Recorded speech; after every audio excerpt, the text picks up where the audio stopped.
So I am a computer enthusiast, and in order to keep up with the times, I decided to get one of these newfangled mouse things that the kids keep talking about. And yeah, I did decide to get one of these, even though I think they'll probably just be a passing trend.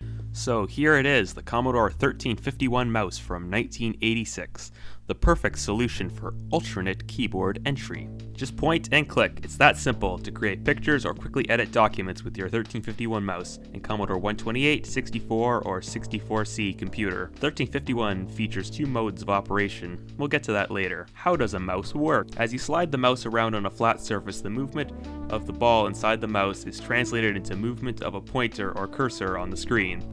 Pointer identifies the area on which you wish to work, and the buttons on the top of the mouse allow you to perform whatever operations are available in your software. The Commodore 1351 mouse makes it easier to use your computer and reduces the number of complicated commands. In fact, once you've become accustomed to using the mouse, you'll wonder how you ever got along without it. It requires a Commodore 128, Commodore 64, or Commodore 64C, and mouse-compatible software. Well, you don't entirely need mouse-compatible software. We'll get to that later. Alright, it is unboxing time. Can you imagine getting a manual like this with a mouse nowadays? Like, it's literally just a mouse. There really can't be a whole lot to it. And there really isn't, but there actually is quite a bit of useful information in here, especially if you're planning on developing software to take advantage of this mouse. We also get a mouse utility disk. We'll be exploring that later, obviously. And here we have the mouse itself. It's quite an interesting design. I've sometimes heard these old Commodore mice referred to as tank mice. The 1351 looks very similar to an Amiga mouse. In fact, I'm sure it shares a number of the same parts, but it's not quite the same as an Amiga mouse. Interface with the computer is a bit different. But overall, it's a pretty good mouse design, I have to say. It doesn't feel all that uncomfortable, despite its kind of boxy, hard-edged design. There's definitely a bit of retro-futurism going on here, and I kind of love it. Okay, so I've got it all set up. I really should look into some sort of direct capture solution so I don't have to film the CRT. But anyway, the main sort of killer app for the 1351 mouse would be Geos, which stands for Graphical Environment Operating System. It came out in 1986, and it's a lot like early Mac OS. It was actually eventually bundled with the Commodore 64, more specifically the 64C, starting around 1986 or so. So, like the Macintosh, the Commodore 64 actually was bundled with its own graphical operating system, except it wasn't initially. So the Macintosh was still sort of the first mass-market computer to be bundled with a GUI, but later on, the Commodore 64 was bundled with its own graphical operating system called Geos, and it was developed by Berkeley Systems. And as you can see, it supports the mouse. I can use the mouse to move the cursor around the screen. Let me load up a program here, like GeoPaint. Just double click to start.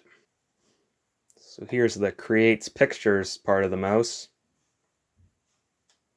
Not the most accurate mouse in the world, but 1986, what do you expect?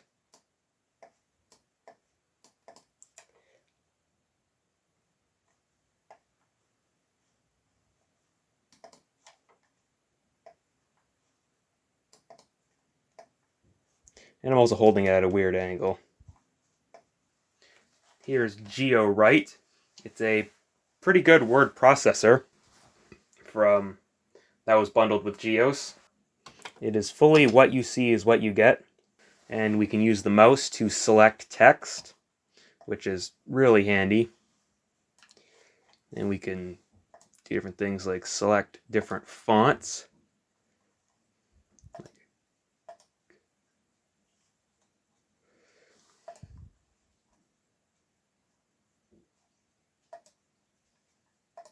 And change the size and whatnot.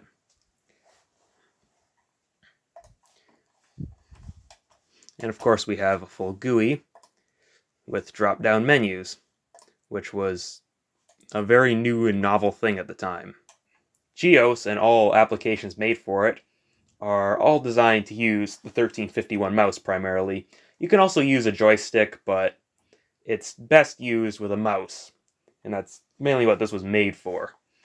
But what if you want to use the mouse with an older application that doesn't necessarily have native mouse support.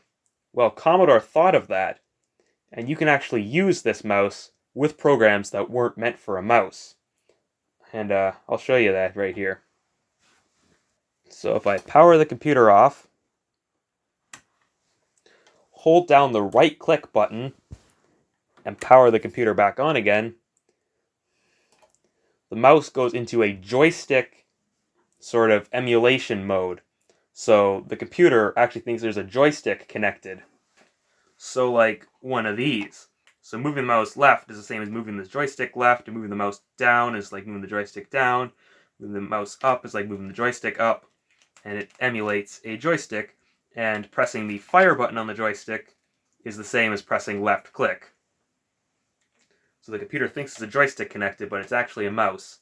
And this works to varying degrees of goodness in different older applications. This means that you can play something like, say, Pac-Man with a mouse. So just moving the mouse in different directions to control Pac-Man. And yeah, it's actually pretty intuitive.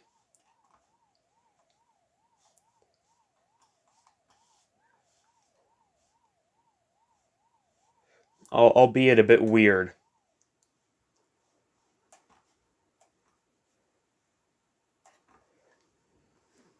So yeah, it definitely feels kind of weird using such an old computer and playing such an old game using a relatively modern input device.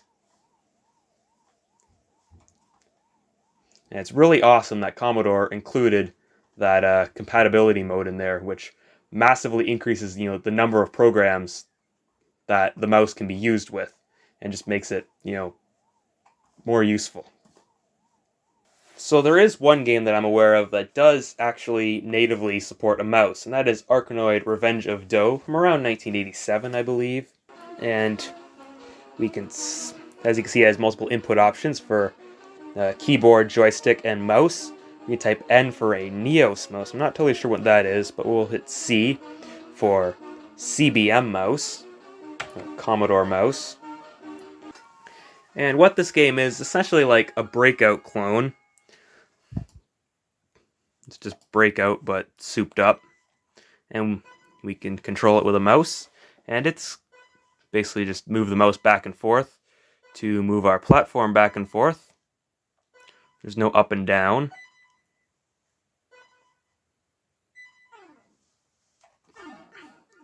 I'm sure there's other games that, support a mouse that I'm just not aware of, but this one does, and it's pretty nice that it does. It's definitely I'd say it's the best way to play the game. And it's really nice that they sort of went above and beyond and included support for mouse users.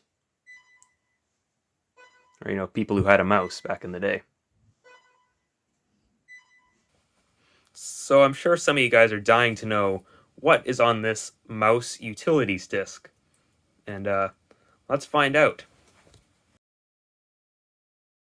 Okay, so I have switched over to my Commodore 128 because there are programs on this disk for both the 64 and the 128, and they're a bit different, and I want to show both of them. I don't know why I didn't just use my 128 for this entire video, but anyway, I've got my 128 set up, the disk and the drive, and when I turn on the 128, it will actually auto boot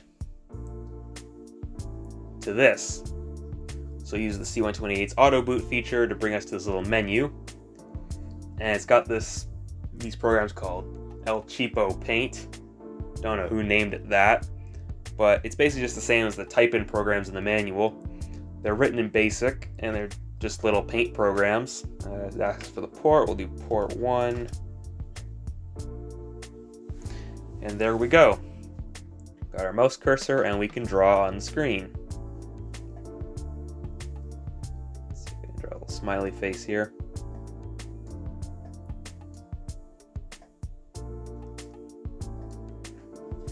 Yay! And right-clicking clears the screen. And there you go, Bill.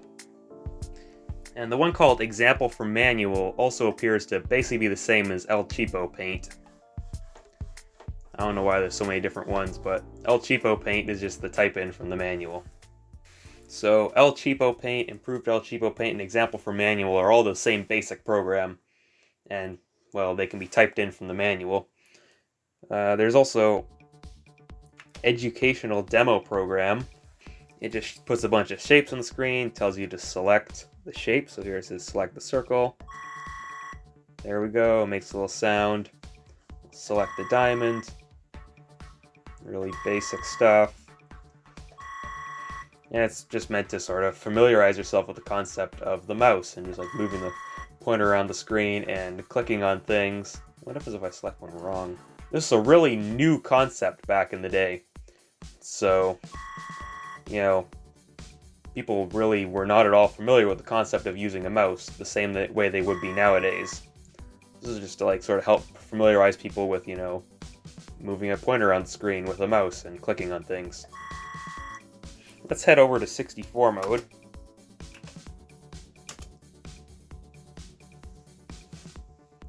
And we'll go ahead and load the first file on the disk, which brings up another menu program for the 64 this time. And we just get simple mouse driver, better mouse driver, and example from manual. Again, they're all basically the same thing. We'll just go with better mouse driver. Yeah, this is for a port. And there we go, we have a mouse pointer. And yeah, it's like a little machine language program that runs in the background using IRQ interrupts that gives us a mouse pointer. Obviously, there's nothing we can really click on here because clicking doesn't really do anything, and it's just a command line interface. But, you know, it's just an example, and you can like take this mouse pointer.bin program and whatnot and just sort of load that into memory and use it in your own programs. This is just showing you how you can integrate mouse support into your programs using the binary programs provided on the disk. There's some pokes and stuff. Then we can read the sprite position register to get the position of the mouse. There's nothing I can really do here. You don't get a fancy paint program on the 64 like you do on the 128. You just got a mouse cursor that's really useless at the moment. And there's also the educational demo program, which is almost identical to the one on the 128, except this one doesn't have sound. And the screen colors are different. But other than that, it's the exact same thing. See, there's just no sound, which is, I don't know, the sound was kind of annoying in the 128 version, so I almost like it better without. Okay, me from the future, apparently there is more to this program. I just kept clicking on shapes for quite a while, and it brought me to this other screen, where it wants us to click on numbers. Click the number 3, click the number 1. I don't know why I keep doing this. So anyway, you just watched an almost 15-minute video about an obsolete mouse. So, congratulations, I guess? At least for me, I ended up finding this more interesting than I thought it was going to be. And I hope you found it somewhat interesting, and as always, thank you very much for watching and have a great day.